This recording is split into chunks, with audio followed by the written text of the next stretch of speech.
इसे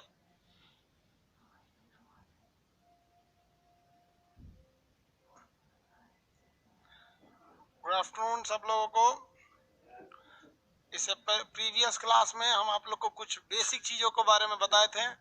1:08 हो गया, वही 5 या 8 मिनट पे क्लास स्टार्ट हो जाएंगे। सब लोग आ गए लोग। चलिए अब थोड़ा हम आपको कल जो बताए थे उसके बारे में कुछ सवालात हो जाए। सब लोग आ गए ना?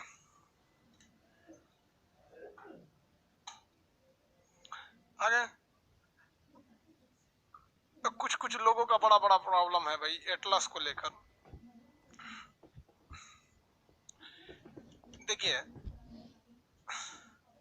ये वाला जो एटलस है ना, ये 8वां एडिशन है। देखिए भाऊ, ये कौन सा एडिशन है? ऑक्सफोर्ड का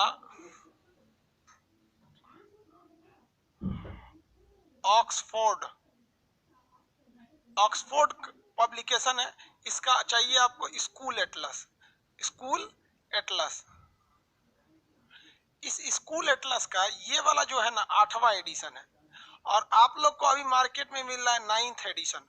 तो कोई दिक्कत नहीं है, आप 8th एडिशन भी ले सकते हैं, 9th एडिशन भी दे सकते हैं। इसके लिए आप लोग बहुत कॉल कर रहे थे तो परेशान नहीं हुई है।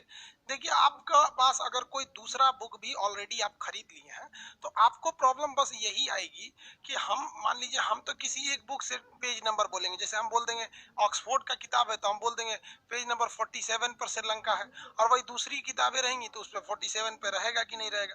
मेन यही प्रॉब्लम आता है, और कुछ खास प्रॉब्लम नहीं आएगी।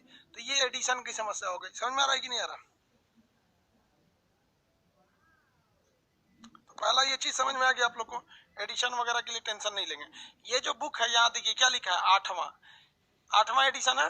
आप इंग्लिश हिंदी कोई भी ले लीजिए, आपकी मर्जी। आपका मन तो आप क्या ले लीजिए, इंग्लिश लीजिए, और आपका मन तो आप उसे हिंदी लीजिए। इंग्लिश हिंदी से कोई फर्क नहीं पड़ेगा, नाम सबका सेम होते हैं सब। किसी को दिक्कत नहीं है।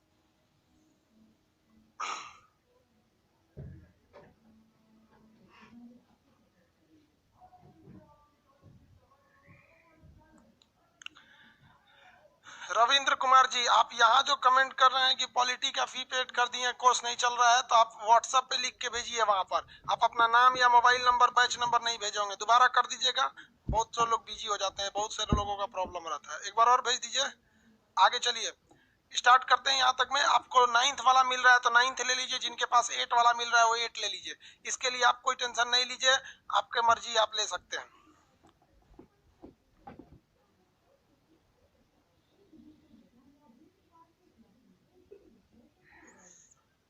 चलिए अब आगे पढ़ाते हैं। कल बताए थे आपको आसियान देशों के, सार्क देशों के बारे में बताए थे।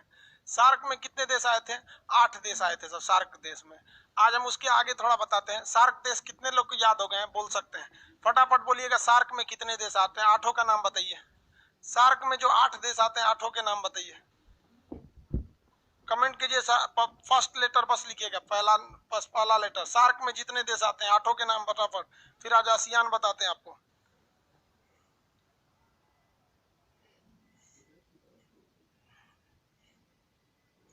8 हमको भी पता, 8 आते हैं। 8 के नाम लिखिए, पहला अक्षर बस लिख देंगे तो चलेगा।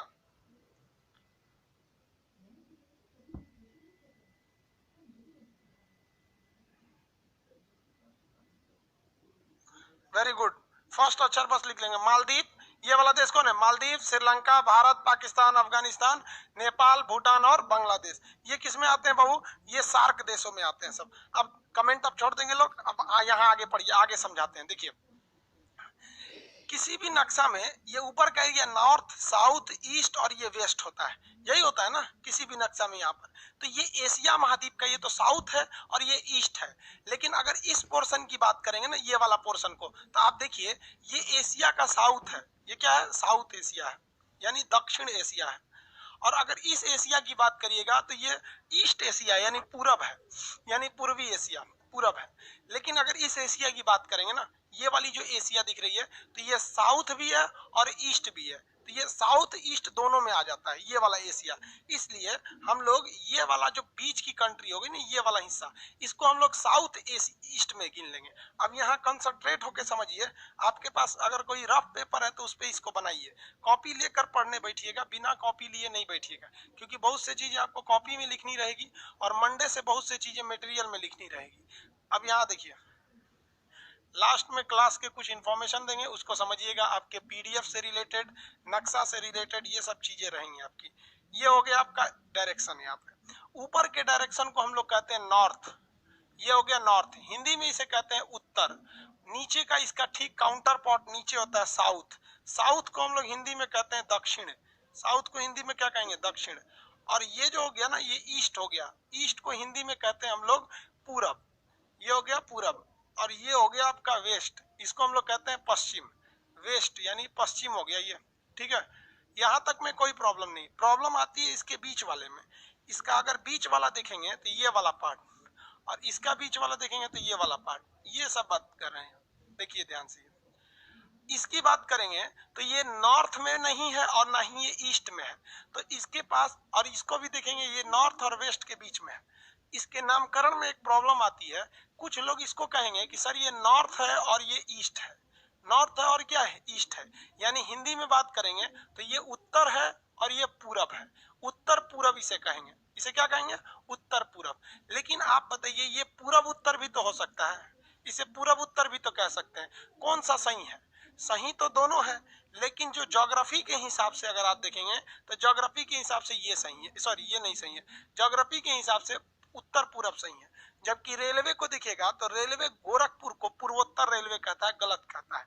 समझिए कैसे, इसको आप कोशिश करेंगे कि जब समझा दे तो एक तो कॉपी में रफली बना लेंगे, ये ऐसा चीज है कि दिमाग में एक बार बैठ जाएगा फिर उतरेगा नहीं। ज्योग्राफी जो है वो पृथ्वी को मानता है, और पृथ्वी एक चुंबक की तरह होती है जो अपनी चीजों को अपनी ओर खींचती है। किसी भी चुंबक में दो पोल होता है, एक होता है नॉर्थ पोल और एक होता है साउथ पोल, नॉर्थ पोल और साउथ पोल होते हैं, किसी भी चीज में दो पोल हो गए सब। तो जो ज्योग्राफी होती है ये नॉर्थ डायरेक्शन को और साउथ डायरेक्शन को, यानी उत्तर और दक्षिण को ज्यादा वैल्यू देती है, और अन्य डायरेक्शनों को ज्यादा वैल्यू नहीं दिया जाता है। तो ज्योग्राफी के हिसाब से दो डायरेक्शन ज्यादा वैल्यू है, नॉर्थ और साउथ। अब आप में से बहुत से लोग क्वेश्चन कहेंगे कि सर अगर नॉर्थ और साउथ में पूछेंगे कि इनमें ज्यादा वैल्यू किसकी है, तो इनमें ज्यादा वैल्यू नॉर्थ की है। हालांकि दोनों बराबर वैल्यू है, क्योंकि नॉर्थ का ठीक काउंटर हो जाता है साउथ। तो इसमें ज्यादा वैल्यू होने की वजह से पहले हम लिखेंगे उत्तर, उसके बाद हम लिखेंगे पूरब। यहाँ कभी मत लिखेगा कि पूरब और उत्तर क्या है, समझ में आया कि नहीं। रेलवे गलती करती है तो उसकी गलती माफ है, क्योंकि रेलवे का काम ज्योग्राफी पढ़ाना नहीं है, रेलवे का काम अपने सवारियों को ले जाता है, उसकी सवारी ठीक से जा रही है ना, काम खत्म है। रेलवे का ये काम नहीं है कि आपको ज्योग्राफी सिखाए। तो एक अगर हलवाई को मिठाई बनाने नहीं आ रहा है तो ये गलत बात है, और हमको मिठाई बनाने नहीं आता है तो कोई दिक्कत नहीं, क्योंकि हम हलवाई थोड़ी है। एक ड्राइवर को अगर खाना बनाने नहीं आता है तो कोई दिक्कत की बात नहीं है, क्योंकि वो ड्राइवर है, उसको गाड़ी चलाना आना चाहिए। तो कोई भी इंसान का जो मेन ऑब्जेक्टिव है वो पूरा होना चाहिए। आप यहाँ ज्योग्राफी और नक्शा पढ़ने बैठे हैं तो आपसे ये उम्मीद नहीं रखी जाएगी कि आप इसे पूरा उत्तर और पूरब कहिए, क्योंकि आप इसके लिए क्लास कर रहे हैं, इसके लिए पेमेंट दिए हुए हैं, तो आप हर चीज को ऑथेंटिक बोलिएगा।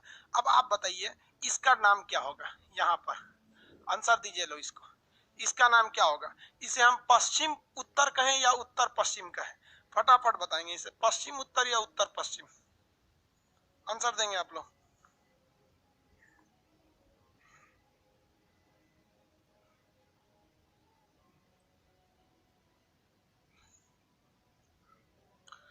वेरी गुड, चलिए बहुत लोग का आंसर आ रहा है north west, very good, north west, north west, north west देंगे। जब भी देखिए वैल्यू इन दोनों को देना है, किसको देना है, इन दोनों को।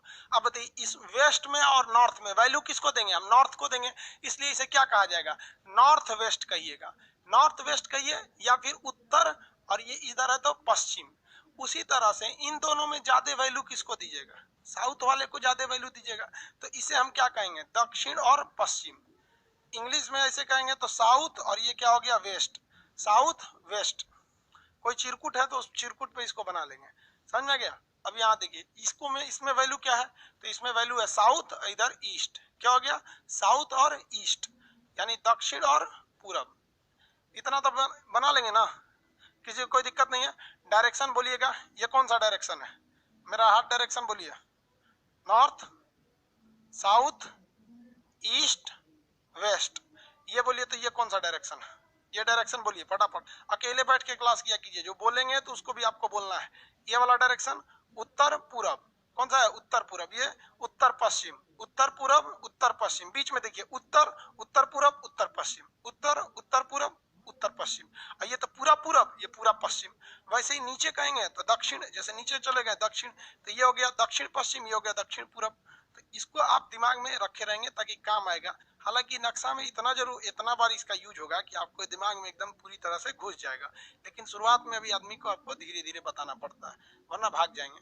उसी हिसाब से यहाँ देखिए, ये वाला जो एशिया है, अगर एशिया को अगर आप देखेंगे इस डायरेक्शन में, तो ये किधर जा रहा है? ये एशिया साउथ ईस्ट एशिया है कि नहीं है? ये वाला एशिया है, साउथ में है और फिर ईस्ट में है, तो ये एशिया क्या हो जाएगा? South east Asia.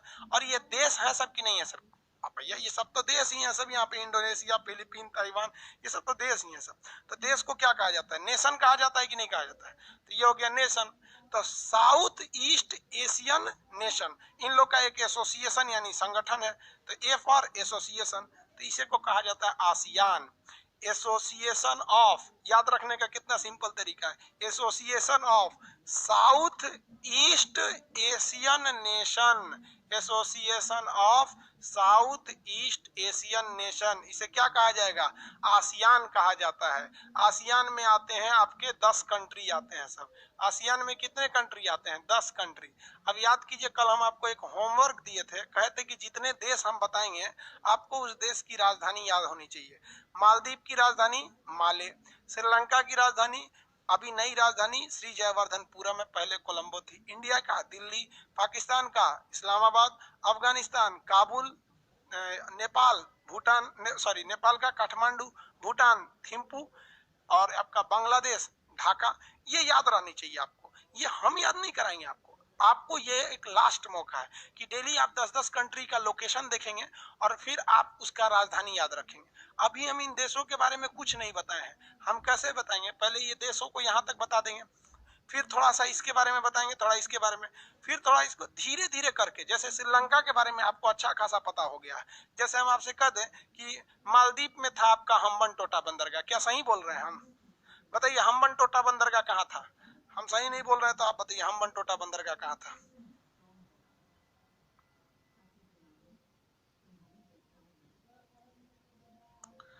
Kunal Singh ji, 5वें ओशियन को काउंट क्यों नहीं करते? नहीं करते हैं बाबू।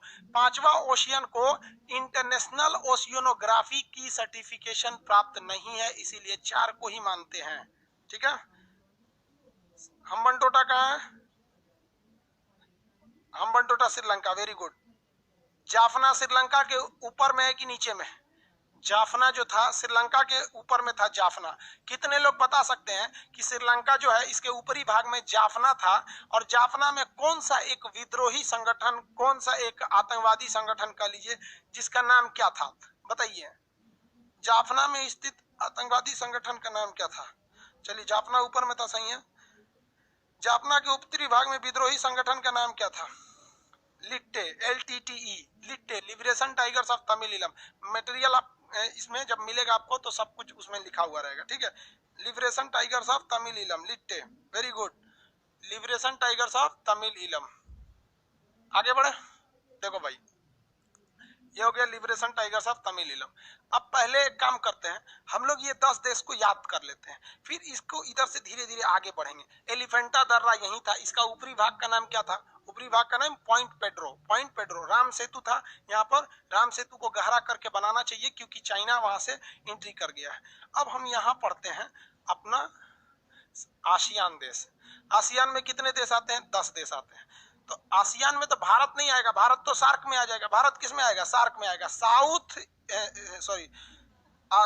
में आ जाएगा, south Asian association for regional corporation. Bharat तो सार्क में आ जाता है।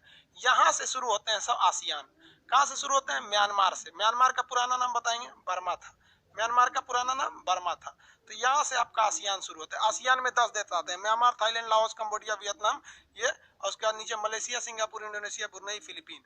चलिए याद करते हैं। पहला ये देश है, इसका नाम है म्यांमार। ये पहली कंट्री है, इसमें इसका नाम क्या है? म्यांमार। तो आसियान में पहला देश बताएंगे म्यांमार। तो म्यांमार का पुराना नाम था बर्मा। आपको पता है ये भारत का हिस्सा था।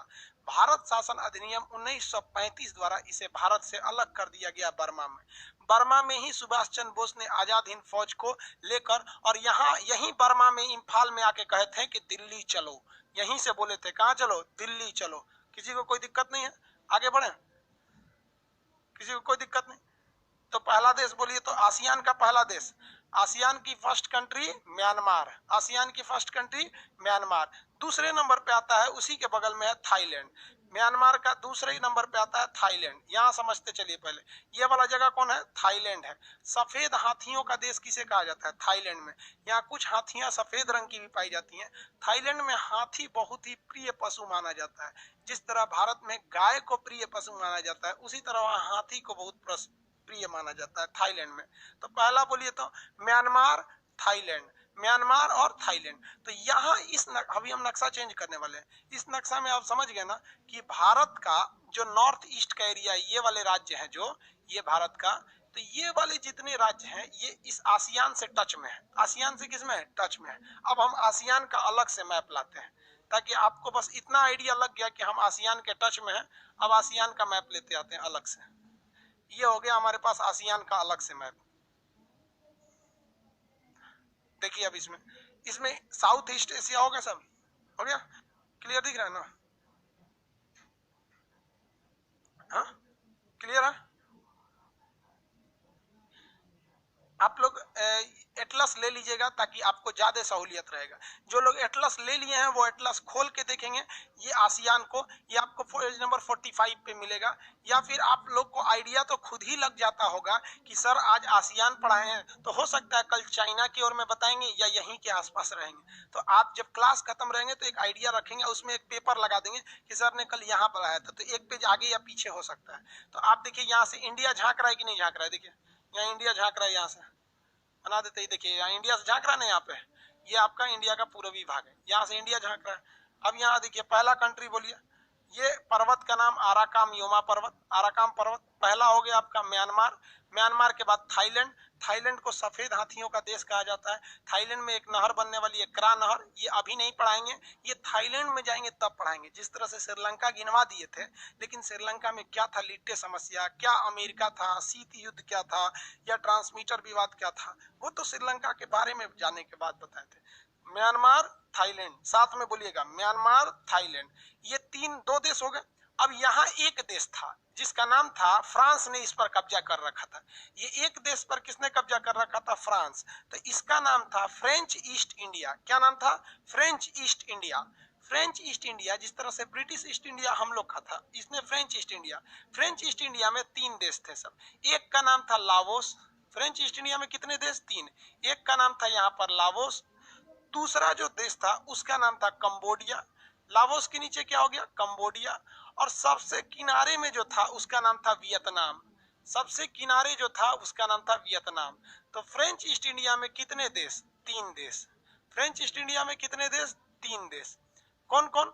ये ब्लू कलर का लाओस, उसके नीचे रेड कलर का कंबोडिया। तो Laos, Cambodia, Vietnam. Laos, Cambodia, Vietnam. कितने देश? 3 देश। Laos, Cambodia, Vietnam. French east India में कितने देश आते हैं? 3 देश। फ्रेंच ईस्ट इंडिया में 3 देश, लाओस, कंबोडिया, वियतनाम। अब बताइए ब्रिटिश ईस्ट इंडिया में भी तो 3 देश। ब्रिटिश ईस्ट इंडिया जो भारत को आजाद करके गए, वहां बन गया आपका भारत, पाकिस्तान और बांग्लादेश। तो ब्रिटिश ईस्ट इंडिया में भी तो 3 थे। वैसे ही फ्रेंच ईस्ट इंडिया में कितने हो गए? 3। कौन कौन से हो गए? Laos, Cambodia, Vietnam. Laos, Cambodia, Vietnam. याद रहेगा? तो बताइए 2 तो आपने इधर याद रखा, कौन कौन? Myanmar, Thailand. Myanmar, Thailand. और 3 इधर याद रख लिया, कौन? लाओस, कंबोडिया और वियतनाम। ऊपर वाला लाओस, नीचे कंबोडिया और इस साइड में वियतनाम। टोटल कितने हो गए इधर? 5। तो आसियान में टोटल देश आते हैं 10। आप फरिया दिए कितना को? 5 ठो। लाओस, कंबोडिया, वियतनाम बताएंगे पहला। 5 का नाम लिख के जवाब दें।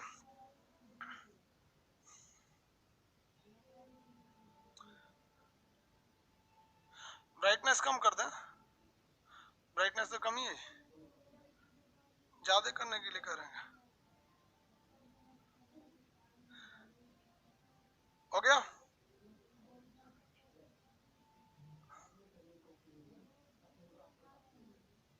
कुछ ज्यादा ही हो गया।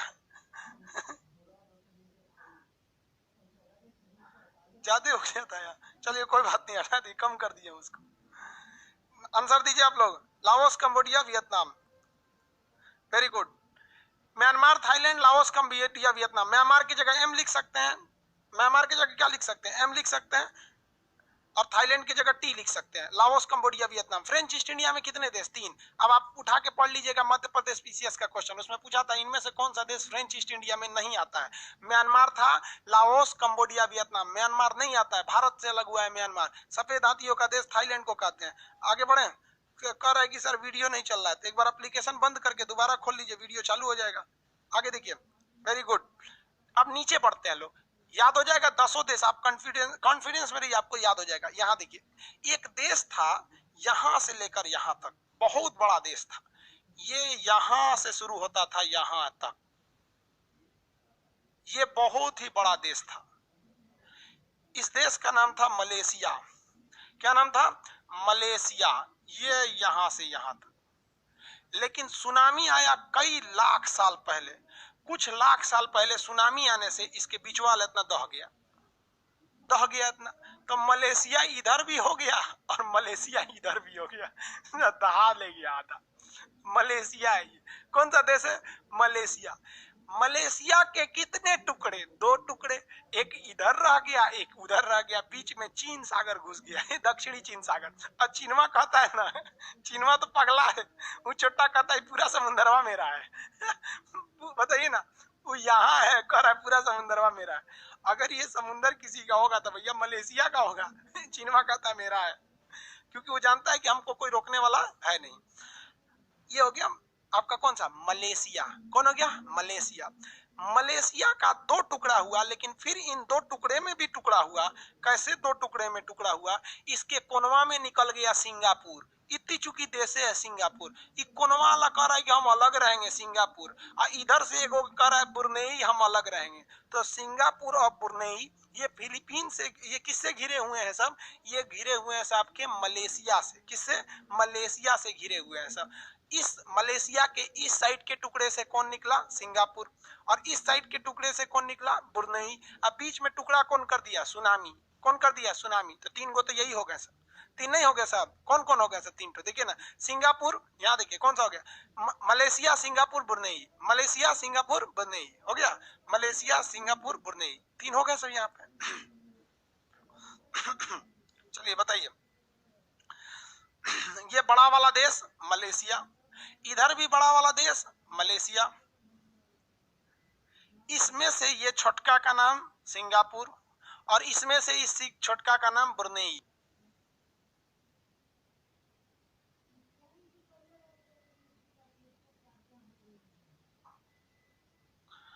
हो गया बाबू? बफरिंग क्यों कर रहा है? देखो या कमेंट पे कमेंट कर रहा है, बफरिंग हो रहा है।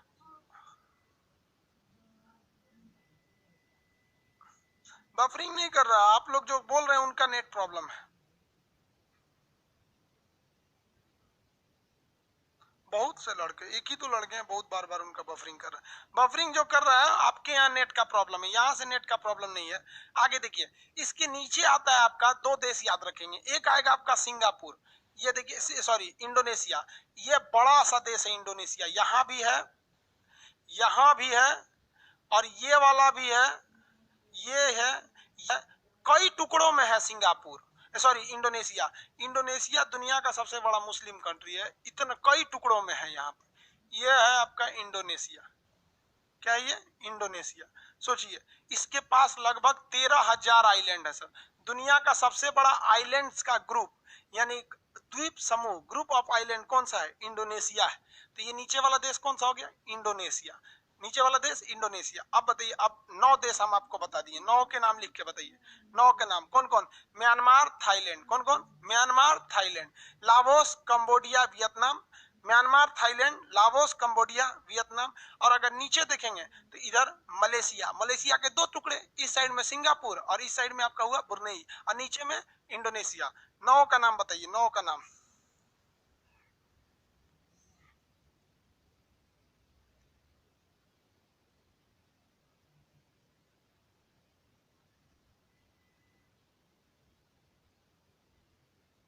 हो गया बाबू? 9 का नाम बताइए फटाफट।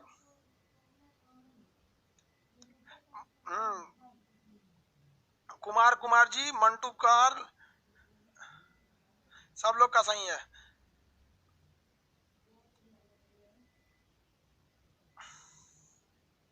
मनोज सिंह जी आपका भी सही है, वेरी गुड। पहला बोलिए, कौन सा हो गया पहला में? पहला हो गया आपका पहला हो गया आपका Myanmar, Thailand. Myanmar, Thailand, Laos, Cambodia, Vietnam. Myanmar, Thailand, Laos, Cambodia, Vietnam. Myanmar, Thailand, Laos, Cambodia, Vietnam. और इधर हो गया मलेशिया, सिंगापुर, ब्रुनेई, और नीचे हो गया इंडोनेशिया। और ये वाली जो कंट्री है इसका नाम है फिलीपीन। फिलिस्तीन नहीं है, ये है फिलीपीन। देखिए फिलीपींस, ये फिलीपीन। कौन हो गया? फिलीपीन हो गया। आगे बढ़े, फिलीपीन। ये 10 देश हो गए सब। इन 10 का नाम क्या हो गया? आसियान देश। आसियान में कितने देश? 10 देश। 10 के नाम देखिए कौन कौन सा। 5 यहाँ ऊपर में 5 का ग्रुप हो गया और नीचे में 5 का ग्रुप हो गया। आप अगर ये ग्रुप सजाने में कामयाब तो आपको आसियान के 10 देश याद हो जाएंगे। पहला बोलिए फटाफट, हम तो चेंज कर देते हैं इसको। अब बोलिए पहला म्यांमार, थाईलैंड। आंख बंद करेंगे, सोचेंगे Myanmar, Thailand, Myanmar, Thailand, Laos, Cambodia, Vietnam, Laos, Cambodia, Vietnam. ये ऊपर वाले 5 हो गए सब। नीचे में अगर 5 देखेंगे नीचे वाले में, तो इसमें हो जाते हैं आपके कौन कौन? यहाँ Malaysia, Singapore, Brunei. Malaysia, Singapore, Brunei, ये 3 हो गए सब। और नीचे में इंडोनेशिया और ऊपर में फिलीपीन। इंडोनेशिया के ऊपर फिलीपीन। इंडोनेशिया के ऊपर कौन हो जाएगा? Philippine. Very good. Shiv Kumar केवल आसियान लिख दिए हैं। जा बाबू, गजब गजब अस्कतिया लड़का रहता है।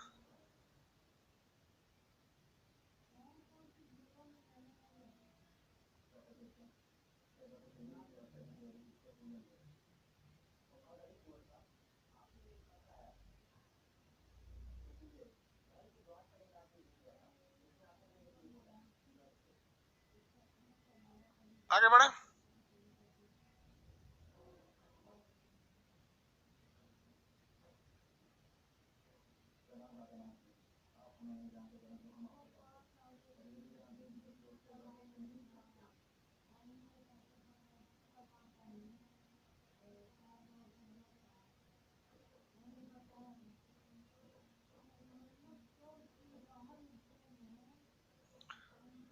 चलिए अब आगे बढ़ते हैं हम लोग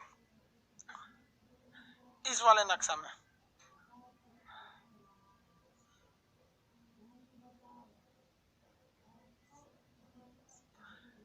देखिए बाबू ध्यान से देखिए ये वाला नक्शा। इसमें आपको अब बताना है टोटल सार्क से लेकर कहां से, सार्क से लेकर कहां तक? आसियान तक। सार्क से आपको आसियान तक बताना है। स्टार्ट किया जाए एकदम फुल कॉन्फिडेंस के साथ। पहला, सबसे पहला श्रीलंका, सबसे सॉरी मालदीव। स्टार्ट कहां से करेंगे? Maldives, Sri Lanka, Bharat, Pakistan, Afghanistan, Nepal, Bhutan, Bangladesh, Myanmar, Thailand, Laos, Cambodia, Vietnam. ये हो गया वियतनाम। नीचे में Malaysia, Singapore, Brunei, Indonesia, Philippine. तो टोटल 8 इधर और 10 इधर, टोटल कितने हो गए? 18। अब आपको इस 18 के क्या याद रहना चाहिए? राजधानी याद रहना चाहिए। तब आपका काम होगा। राजधानी आपको कितने की चाहिए? 18 की राजधानी याद होना चाहिए। अब हम आपसे फटाफट स्पीड में, आप आग देखिए, आप जहां हैं वहां पर जोर जोर से बोलिए फुल स्पीड में, नीचे से एकदम तेजी से स्पीड में एकदम। Maldives, Sri Lanka, Bharat, Pakistan, Afghanistan, Nepal, Bhutan, Bangladesh, Myanmar, Thailand, Laos, Cambodia, Vietnam, Philippine, या नीचे में आ जाएंगे तो Malaysia, Malaysia, Indonesia, Philippine, Brunei, ये ब्रुनेई, इंडोनेशिया, फिलीपीन। एकदम तेजी से बोलेंगे लोग यहाँ पे। प्रैक्टिस करिए 4 बार, तब आपको आएगा। नक्शा में बोलेंगे नहीं, याद ही नहीं होगा। बोलते रहिए बोलते रहिए।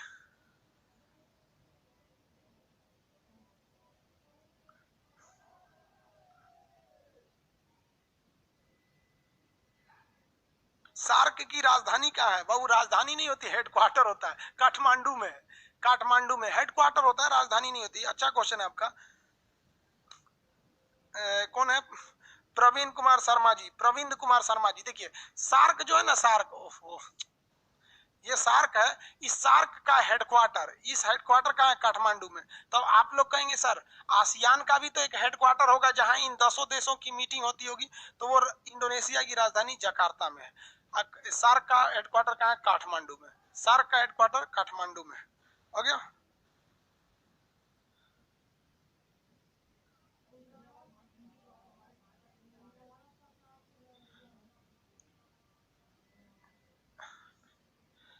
कौन कह रहे हैं मेरा? ये फिर पाकिस्तान का नक्शा? ऋतिक गुप्ता पाकिस्तान का नक्शा काहे बना के भेजता है? हम ब्लॉक कर देंगे ऋतिक गुप्ता। पाकिस्तानी है क्या तुम? अमितेश निशान, मेरा कमेंट नहीं मिलता है क्या सर? बाबू हम सबका कैसे पढ़ पाएंगे कमेंट? 45 पेज नहीं है सर, 19वां पेज संस्करण में 45 नंबर पे। कोई 19वां 9th उसमें देख लीजिएगा आप कौन सा पेज है। कहने का सेंस है आप उसमें एशिया ढूंढ लीजिएगा। आप कोई भी एटलस लेंगे तो एशिया होगा ना भाई। हो सकता है कि उसमें 45वां पेज की जगह पे ना होगा, 40वां पेज पर। इस बार हम थोड़ा सा 9th जनरेशन का एटलस का बुक हम ऑनलाइन देख लेंगे इसको ऑर्डर करके। बड़ा मजा आ रहा है बाबू, पढ़ाई बहुत मजा कीजिए। ऑस्ट्रेलिया नहीं आता है? हाँ रे बाप रे बाप, कौन है भैया ऑस्ट्रेलिया नहीं आता है? मुकेश यादव जी, अरे बाप रे यादव जी, एक बात बताइए, मैंने सब अपने गांव है का ही? देखो भाई कहा क्या रहा है, यादव जी की बात सुनिए। इनका क्या कहना है कि सर ऑस्ट्रेलिया नहीं आएगा क्या? मतलब ये जवान पूरा दुनिया को एशिया में ला रहा है। मतलब आसियान में देखिए लड़का इतना मतलब विलीन हो गया है पढ़ाई में कि वो ये भूल गया कि वो बस एरिया देख रहा है। नीचे है तो सार्क, आई है नहीं तो आसियान देख रहा है। अरे ऑस्ट्रेलिया तो लगले है, खींच ले करो। अरे भैया वो एशिया खत्म है वहां, मैंने कोनो को खींच लोगे? अरे भाई तो न्यूजीलैंड भी खींच लो, कोनो आएगा तो अंटार्कटिका खींच लेगा, सब अपने हैं भाई। आप बाउंड्री मत क्रॉस कीजिए, आप पढ़ाई में अच्छे हैं, सही बात है। वो भी बेचारा सोच रहा होगा कि जब इंडोनेशिया ले चलिए गए तो ऑस्ट्रेलिया को काहे छोड़े, खींच ले करो यहाँ पे। समझ आ गया कि नहीं आ गया? ऑस्ट्रेलिया नहीं आएगा, याद हो गया सब। आप थोड़ा सा डिटेल से बताना चालू करें, डिटेल से कुछ कुछ बताना चालू करते हैं। क्वेश्चन बताएंगे। अनुराध है ये, महावली गंगा किस देश की नदी? महावली गंगा किस देश की नदी? महावली गंगा, आंसर महावली गंगा किस देश की नदी? महावली गंगा किस देश की नदी? प्रीति प्रजापति, कौन सी ऐसे दांत चियार के फोटो भेज रही है इमू जी? श्रीलंका की, वेरी गुड। एलिफेंटा पास कहाँ है? एलिफेंटा पास किस देश में है? एलिफेंटा पास, एलिफेंटा पास किस देश में है? Sri Lanka, very good. भारत और श्रीलंका के बीच में कौन सा मतलब सेतु है? उसको इंग्लिश में क्या कहते हैं? हिंदी में राम सेतु कहते हैं, इंग्लिश में भारत श्रीलंका के बीच में जो सेतु है उसको इंग्लिश में क्या कहते हैं? इंग्लिश में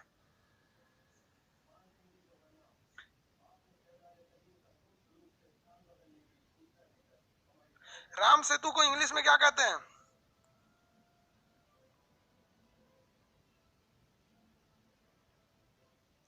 आदम ब्रिज, क्या कहते हैं? आदम ब्रिज। राम सेतु को इंग्लिश में क्या कहते हैं? आदम ब्रिज। उसी आदम ब्रिज को तोड़ने की बात चल रही है ताकि इधर से जहाज यहाँ से यहाँ पे क्या हो सके, गुजर सके। समझ आ गया कि नहीं आ गया? आगे बढ़ते हैं। सेतु समुद्रम, से समुद्र में क्या है? सेतु बनाना है, यहाँ पर सेतु समुद्रम। आगे थोड़ा सा हम लोग जिक्र कर लेते हैं लोग किसकी? पाकिस्तान की। किसका जिक्र करते हैं? पाकिस्तान। अब ये भाई साहब ये अजब आदमी है, ये है देश है पाकिस्तान। नाम इसका अजब है पाकिस्तान, लेकिन काम इसका सब नापाक है। चलिए इनके बारे में मजबूरी है पढ़ना, तो पढ़ाइए देते हैं। आदम bridge, very good. Ram bridge English में आदम ब्रिज को ऋतिक गुप्ता गीता जी लिख रहे हैं सर राम सेतु के इंग्लिश में राम ब्रिज कहते हैं। इसने राम जी का इंग्लिश राम जी किया और सेतु का ब्रिज कर दिया। उसको इंग्लिश नाम आदम आदम ब्रिज होता है। तो इंग्लिश में क्वेश्चन आता है, इसलिए कंफ्यूज नहीं होइएगा आप लोग। उसको राम ब्रिज कर दिया। पाकिस्तान वालों का एडमिशन क्यों लिए? अरे भाई ये पाकिस्तान वाले एडमिशन कैसे ले लिए? सब इंडिया के बाहर वालों को ओटीपी जाता ही नहीं है। पाकिस्तान वाला नहीं है सब, ये कौन लोलवा है सब? ये कौन भेज रहा है पाकिस्तान का नक्शा? मंटू कुमार रे मंटू, मुड़ी फोड़ देंगे दिख गया तो। पाकिस्तान का नक्शा मत देखो। चलो देखो भाई, ये जो पाकिस्तान है ये है तो जरूर, लेकिन कुछ दिन में हो जाएगा था। इसका सबसे बड़ा जो राज्य है उस राज्य का नाम है बलूचिस्तान। पाकिस्तान का जो सबसे बड़ा स्टेट है उस स्टेट का नाम क्या है? बलूचिस्तान। पाकिस्तान का सबसे बड़ा स्टेट का नाम बोलेंगे बलूचिस्तान। यहाँ देखिए ये पूरा का पूरा एरिया जो है, ये वाला एरिया इधर से इस साइड का इतना एरिया, ये क्या कहलाता है? बलूचिस्तान कहलाता है। ये बलूचिस्तान के लोग वैसे ही पाकिस्तान के लोगों से नफरत करते हैं जिस तरह से, जैसे हमारी कैसे कश्मीर समस्या है। कश्मीर वाला क्या कहता है सर कि हमारी आर्मी को मारने लगता है, तो बलूचिस्तान वाला पाकिस्तान की आर्मी को मारने लगता है। लेकिन यहाँ कंडीशन कुछ और है। हम लोग कश्मीरियों को केवल इसलिए वहां के आतंकवादियों को गोली मारते हैं क्योंकि वो कहते हैं कि हम देश से अलग होंगे, जबकि ऐसा नहीं है। जो आधार कार्ड भारत में बनता है वही कश्मीर में बनता है, जो राशन कार्ड कन्याकुमारी में वही है। हम लोग हर एक फैसिलिटी देते हैं, लेकिन फैसिलिटी देने का मतलब ये थोड़ी है कि आप टूट कर अलग हो जाइएगा। लेकिन पाकिस्तान यहाँ पर जुल्म अत्याचार करता है, हेलीकॉप्टर से गोली मरवा देता है। बताइए, यहाँ हम लोगों ने कश्मीर में कभी हेलीकॉप्टर से गोली मरवाया क्या? अगर गलती से किसी नागरिक को, जैसे पिछले महीने 3 नागरिक मारे गए थे, तो सेना ने, जिन सैनिकों ने उन पर गोली चलाया उन नागरिकों पर, उसको जेल भेज दिया सेना ने। सोचिए इतनी डिसिप्लिन है। लेकिन पाकिस्तान के लोग बलूचिस्तान के लोगों पे बहुत ज्यादा क्या करते हैं? अत्याचार करते हैं। अब बलूचिस्तान पाकिस्तान में रहना नहीं चाहता है। अब भारत भी क्या कर रहा है? भारत सरकार भी बेवकूफी करती है।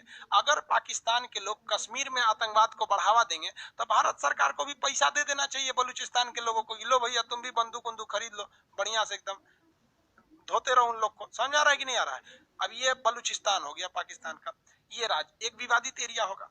पाकिस्तान में जिनके पास एटलस है वो देखेंगे, नहीं तो कोई दिक्कत नहीं, आप मंडे से देखेंगे लोग। ये जो पाकिस्तान है यहाँ पर कई ठो, यहाँ एक बंदरगाह है जिस बंदरगाह का नाम है ग्वादर बंदरगाह। क्या नाम है? ग्वादर बंदरगाह। एक एक करके हम समझते हैं। और यहाँ पर है कराची बंदरगाह।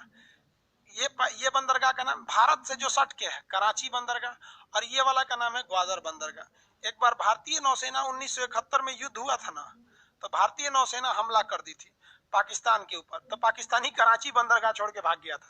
कहाँ भाग के गया था? ग्वादर बंदरगाह पर। कहाँ भाग के गया? ग्वादर बंदरगाह पर। अभी पाकिस्तान ने ग्वादर बंदरगाह दे दिया है चाइना को। किसको दे रखा है? चाइना को। और चाइना ने यहाँ से एक सड़क बना लिया है जिसका नाम है चाइना पाकिस्तान इकोनॉमिक कॉरिडोर, जिसको शॉर्टकट में कहा जाता है CPEC, China Pakistan economic corridor. अब इसको देखिए क्या है, हमारी सॉफ्ट नीति क्या चीज है। यहाँ आपको थोड़ा अपनी सॉफ्ट नीति पे बहुत अजीब सा लगेगा। ये बंदरगाह का नाम बोलिए, ग्वादर बंदरगाह। ये सड़क का नाम क्या है? CPEC। ये सड़क सीधे कहाँ चली गई? चाइना में चली गई। देखिए हमारी नीतियां कैसी है, क्योंकि मीडिया में देखेंगे तो कुछ और दिखाएगा, रियलिटी कुछ और होती है। हमारे कश्मीर से होकर ये गुजरा है, POK से गुजरा है, लेकिन भारत सरकार इसे नहीं रोक पाई है, कभी नहीं रोक पाया। चाइना बना ले गया। लेकिन हम लोग, हिंदुस्तान के लोग, गलवान में अपनी सड़क बना रहे थे ना, तो चाइना घुस गया है अप्रैल से। सोचिए अप्रैल से घुस गया है कि तुम अपने जमीन में सड़क मत बताओ। मतलब वो साला इतना बड़ा सड़क बना के लेके चला गया और हम लोग नहीं रोक पाए। लोग समझा गया? हम लोग को क्या दिक्कत था? सीधी बात थी कि कोई भी देश यदि भारत की जमीन से कुछ नहीं करना था, संसद भवन में दिल्ली में एक प्रस्ताव पारित करना था, कोई भी देश यदि भारत की जमीन से अतिक्रमण करेगा, बिना हमारी पूछे इजाजत से सड़क ले जाएगा, तो हम उससे व्यापार नहीं करेंगे। तो पाकिस्तान से और चाइना से व्यापार वैसे ही ठप हो जाता। या तो तुम रोको या तो व्यापार रोको, कोई एक रोको। लेकिन ना हमारे पगड़ी वाले मनमोहन सिंह रोक पाए, जो सन ऑफ सरदार थे, 1.25 लाख से एक लड़ा हुआ, और ना हमारे 56 इंच वाला रोक पाए लोग। कहीं कोनो ना रोक पाएगा सब। समझा गया? देखिए चाइना और पाकिस्तान से बदला एक ही शर्त पे लेगा, जब कोई युवा 30 साल 25 साल की उम्र का जब प्रधानमंत्री बनेगा ना, बस उसको 1 महीना के लिए बना दो भाई, 1 महीना में उलटा देगा। सोचो थोड़ा सीपीसी रहे चाहे ना रहे भाई, बहुत अजीब सा लगता है। हमारे देश से तुम कैसे ले आ गए? ये दिखाता है कि उन लोग की विदेश नीतियां कितनी स्ट्रिक्ट है चाइना की, और हम लोग को उलझा के रखता है। वो इतना उलझा देता है कि आप उधर सोच भी मत कीजिए। तो सीपीईसी किन दो देशों को जोड़ता है? चाइना पाकिस्तान को। ये जोड़ देने से भारत के लिए एक बहुत ही बड़ा, बहुत मतलब क्या कहिएगा, एक बहुत जोर का झटका लगा इसको जोड़ने से। कैसे? देखिए, अरे भाई सीधा हो जाओ, तिरछा है, तिरछा है कि सीधा? तिरछा अभी भी है,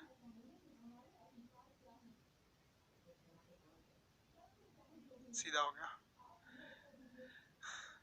देखिए बाबू, यहाँ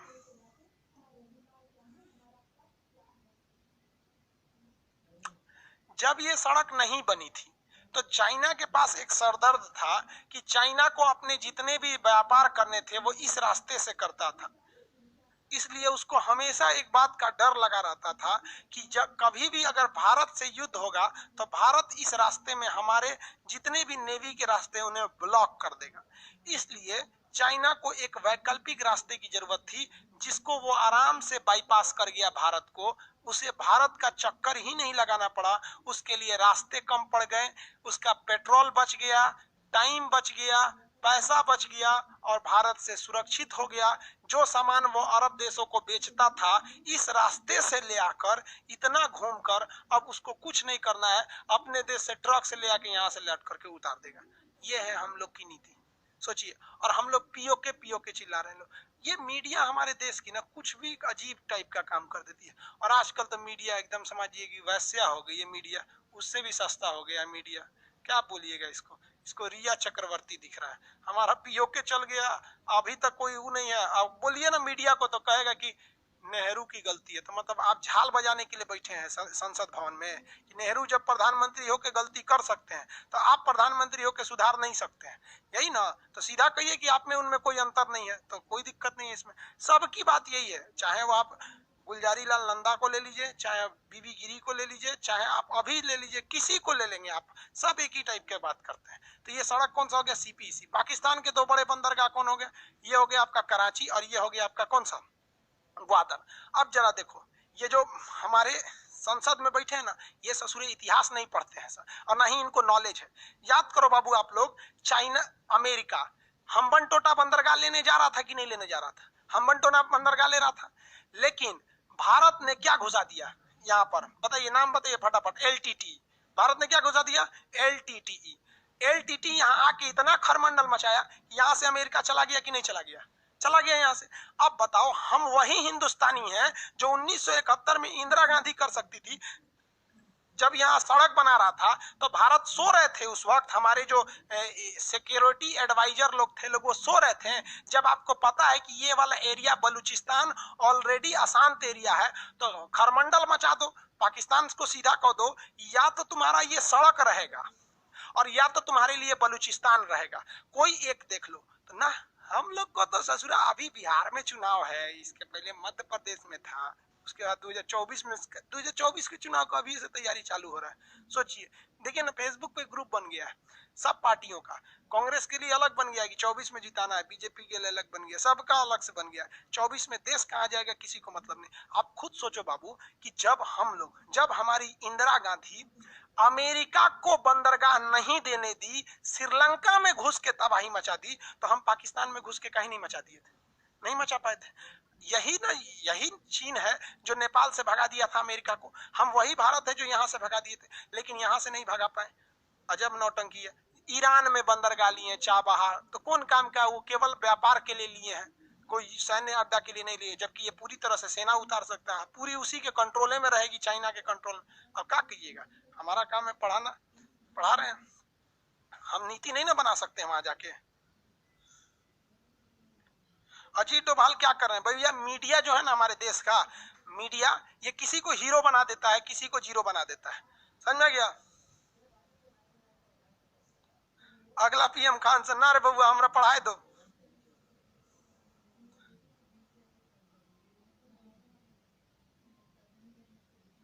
ऋतिक ऋतिक गुप्ता जी कह रहे आग लगा दो इस पाकिस्तान के झंडे को, चोर है चोर है। कोई बात नहीं बाबू, देखिए हम लोग को किसी के हम लोग क्या कहते हैं कि भैया पाकिस्तान तुमसे हमें कोई दुश्मनी नहीं है, केवल दो चीज सुधार दो। हमारा ये कश्मीर है, तुम यहाँ के कश्मीर को हमारा समझो और हमें ये दे दो, और हमारे यहाँ प्लीज यार आतंकवादी वगैरह भेजना बंद कर दो। वरना तुम्हें लगता है ना कि तुम्हारे यहाँ मतलब बहुत बड़का सूरवीर है, तो हमारे यहाँ भी सूरवीर की कमी नहीं है, लेकिन एक हरामीपन और एक इंसानियत में अंतर होती है, समझा गया? बस हम लोग को तो दो ही प्रॉब्लम है, बाकी तुम भी जियो ना यार, तुम भी जियो, हम लोग को क्या दिक्कत है? हम लोग की तो संस्कृति है यार, वसुधैव कुटुंबकम। अरे हम लोग से बढ़ की संस्कृति किसकी होगी? हम लोग ने राक्षसों के जो गुरु थे शुक्रा, उनको हमने आचार्य की उपाधि दिया, शुक्राचार्य दिया। सोचो, राक्षस के गुरु को हम लोग ने गुरु की उपाधि दिया, इससे विनम्र संस्कृति कहां मिलेगी? लेकिन तुम हमरा ऊपरा चढ़ के मारेगा तो ना बर्दाश्त होगा। इमरान खान, समझ में आ गया ना? तो इमरान खान इधर हम खान से टक्कर लगा देना, बर्बाद कर देंगे उसका, ओकरा दिखा देंगे पाकिस्तानी खान में इंडियन खान में शेर और सुअर का अंतर होता है, कितना अंतर होता है दिखा देंगे उसको। क्या करेगा? ओकरा तो बियाह कैला से फुर्सते नहीं मिल रहा है, 4 गो बियाह कैले वहां पे। खैर छोड़िए ये सब, पाकिस्तान आता है ना दिमाग खराब हो जाता है। इस चोट्टा के वजह से हिंदुस्तान के हर मुसलमान को गाली सुनना पड़ता है यहाँ पे, हर मुसलमान को, क्योंकि सबको लगता है ये वैसे ही होंगे सब। यहाँ पर पढ़ना लिखना है नहीं सालों लोग को, 8 गो बच्चा पैदा कर देना है, भारत में छोड़ देना है, यहाँ लेके यहाँ बम मारेगा सो। चलिए ये समझ में आ गया? कितने बंदरगाह? पाकिस्तान का वह बंदरगाह जो चाइना के कंट्रोल में। आंसर दीजिए। पाक स्ट्रीट बाबू श्रीलंका और भारत के बीच में है, ये आपको स्ट्रीट में पढ़ाएंगे, अभी नहीं पढ़ाएंगे।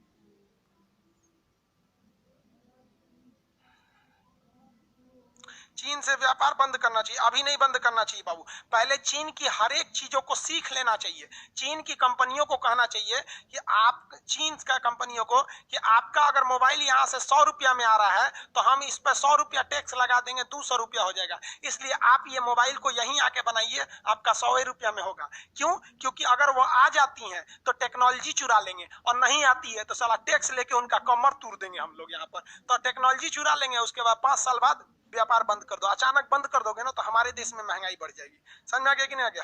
ग्वादर बंदरगाह, वेरी गुड, ग्वादर बंदरगाह समझ में आ गया आप लोग को? बंदरगाह का नाम ग्वादर बंदरगाह, वेरी गुड।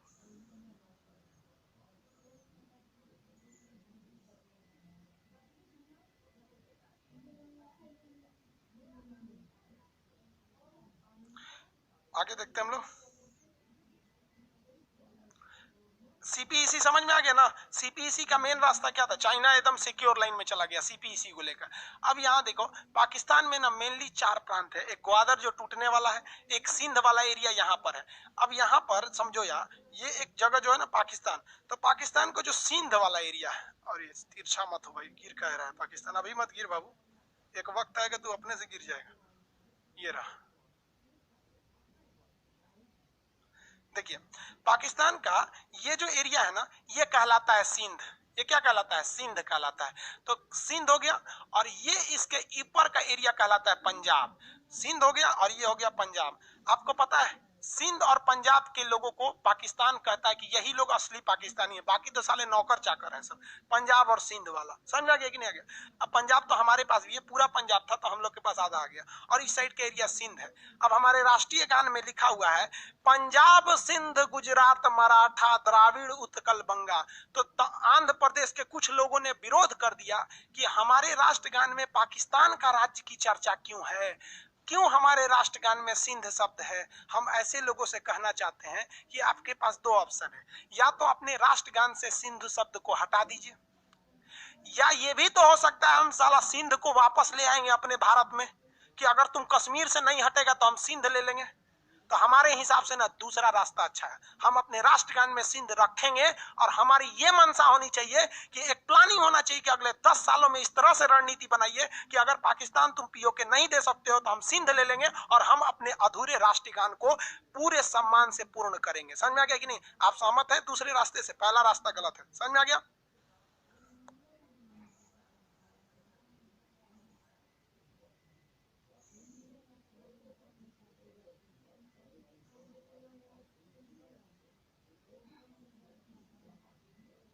हाँ वेरी गुड, सौरभ मिश्रा जी, पंडित जी पंडित जी का क्या कहना है कि सर पाकिस्तान खुद ही परेशान है सीपीईसी से लेके। हाँ परेशान है, लेकिन बोलते हैं ना बाबू कि जो व्यक्ति खुद सड़क पर लेटा हुआ है उसे किसी चीज का टेंशन नहीं रहता है। वैश्या को क्या परेशानी है कि मेरी इज्जत लूट गई है साला, तो नहीं तो उसीलिए पैदे हुआ है वहां पर, समझे। तो पाकिस्तान की बात नहीं करी। एक आदमी कह रहे हैं कि पाकिस्तान का गुण गाते हैं सब हिंदुस्तान वाले। अरे बाबू ऐसा टेंशन नहीं लीजिए, बहुत से लोग होते हैं अपने पड़ोसी की औलाद होते हैं, तो वो पड़ोसी जिस तरह से भारत में रह के आप पड़ोसी की तारीफ कर रहे हैं, तो मतलब ये अपने बाप की औलाद नहीं है, पड़ोसी की औलाद है। तो आप क्या कीजिएगा, जो अपने बाप का नहीं वो आपका होगा, छोड़ दीजिए उन लोग को टेंशन। आगे देखें, चलिए बाबू आज के लिए इतना ही रहने देते हैं। एक्चुअली क्या है कि धीरे धीरे आगे बढ़ते हैं, वरना आप लोग ने एक ही बार बर्बाद हो, मतलब टेंशन में आ जाएंगे। नक्शा वाला चीज होता है ना, लिखने वाला चीज नहीं, दिमाग में बैठाना है। तो धीरे धीरे करें। मंडे से आप लोग को एटलस ले लीजिएगा। एटलस लेंगे ना तो ये सब दिखने लगेगा। आप स्कूल एटलस लेंगे, बताए हैं जो आपको, वो आपका या तो 8 एडिशन लीजिएगा या तो 9th एडिशन, उसमें एशिया देखेंगे, सारी चीजें मिलेंगी। आगे बढ़े।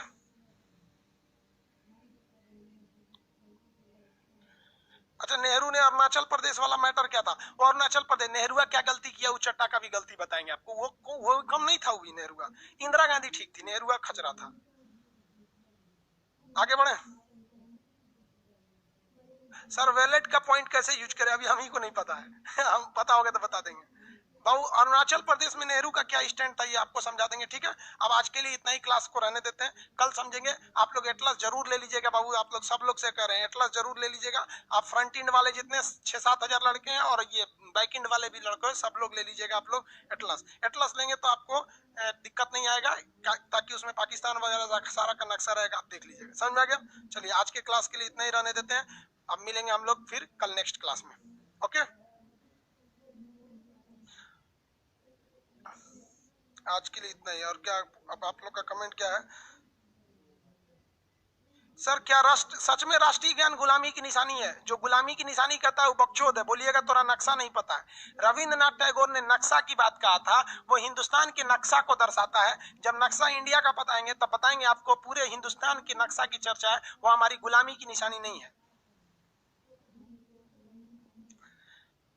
अगला क्वेश्चन, पीडीएफ वगैरह, पीडीएफ में बाबू थोड़ा सा फॉन्ट मिसिंग हो गया था, इस वजह से पीडीएफ डाउनलोड करने के बाद भी हम हटा दिए। आज उसका फॉन्ट सुधार दिए, आज पीडीएफ दे देंगे। अभी आपको कुछ लिखना नहीं है पीडीएफ में, इसलिए अभी हम पीडीएफ शो नहीं करा रहे हैं। पहले अभी दिमाग में हल्का हल्का आपके भर लेना है, ठीक है। मंडे से आपका पीडीएफ में लिखवाना चालू करेंगे, ठीक है। इसलिए हम आपको कल पीडीएफ को प्रोवाइड करा देंगे और मंडे से लिखवाना। इकोनॉमिक्स का क्लास होगा सर, बाबू इकोनॉमिक्स का क्लास भी हो जाएगा। अभी थोड़ी तबियत गड़बड़ चल रही है, डॉक्टर बोला है रेस्ट कीजिए। मेरा आंख देखेंगे ना तो आंख में सूजन हो गया, ये लाइट ज्यादा करता है ना यहाँ से, तो थोड़ा सा गड़बड़ है तबियत। अब हम डॉक्टर तो बोला है कि सारा क्लास छोड़ दीजिए, रेस्ट कीजिए, लेकिन पॉसिबल नहीं है, ठीक है। हो गया क्लास। फिजिक्स का क्लास होगा आज कितने बजे से? फिजिक्स 4 बजे से। रेलवे वाले जो है फिजिक्स वाले, उनका 4 बजे से क्लास है। सर आपका टेलीग्राम चैनल है, टेलीग्राम चैनल कई मेरे नाम पे फर्जी भी है, मेरा एक ओरिजिनल है। ओरिजिनल चैनल आज यूट्यूब पर एक वीडियो डालेंगे शाम तक में, लगभग 8 बजे तक यूट्यूब पे वीडियो जाएगा। उस वीडियो के डिस्क्रिप्शन में टेलीग्राम ग्रुप का लिंक दिए रहेंगे।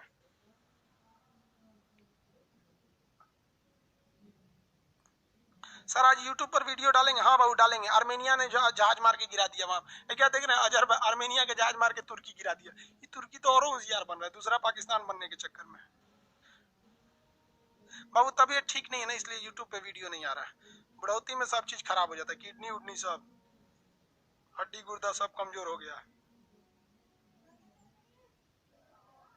सर पीडीएफ के बारे में बताए थे बाबू, पीडीएफ जो टाइप कराए थे ना उसमें फॉन्ट मिसिंग हो गया था, इसलिए आज नहीं हो पाया, कल बता देंगे पीडीएफ। पीडीएफ की क्लास आप मान के चलिए मंडे से, ट्यूसडे से उसकी क्लासेज स्टार्ट होंगी। अभी आप केवल पीडीएफ डाउनलोड करके बस रख सकते हैं, उसका यूज नहीं कर पाएंगे अभी।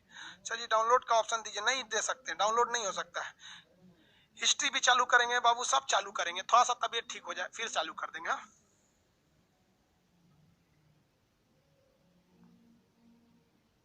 सर आप बूढ़े हो गए तो आपको अभी हम जमाने लग रहे हैं। आसियान का कैपिटल नहीं, हेडक्वार्टर होता है जकार्ता है। क्लास का नोटिफिकेशन नहीं आता है भाई, नोटिफिकेशन चेक कीजिएगा तब आएगा ना। नोटिफिकेशन क्या देना है, आपका टाइम से क्लास रहता है। नोटिफिकेशन कब होता है, जब कभी क्लास बंद करना रहे तब नोटिफिकेशन आएगा, ऐसे नोटिफिकेशन नहीं आता है। आपको नोटिफिकेशन जगाएगा आदमी की खान सर का क्लास हो गया, 1 बज गया, चलिए हम नोटिफिकेशन भेजेंगे, उठो बबुआ टाइम हो गया।